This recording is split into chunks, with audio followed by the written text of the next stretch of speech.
বাচ্চাকে ডিম খাওয়াচ্ছেন, সাবধান, না জেনে বাচ্চার ক্ষতি করে ফেলছেন না তো? শুনুন, ডিম হচ্ছে একটি অ্যালার্জেটিক ফুড, তাই এটি খাওয়াতে গেলে একটু সাবধানতা অবলম্বন করতে হবে।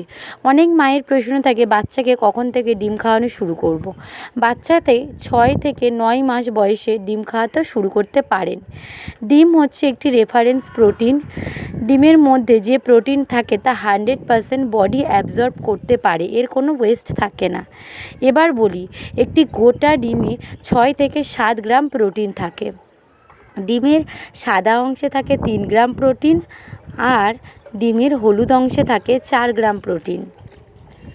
এছাড়াও ডিমের হলুদ অংশে ফ্যাট, মিনারেল, ভিটামিন এগুলি থাকে। ডিম বাচ্চার মস্তিষ্কের বিকাশে সাহায্য করে, তাই বাচ্চাকে মাঝে মাঝে একটা ডিম দিতেই পারেন। আর বাচ্চাকে যখন ডিম খাবে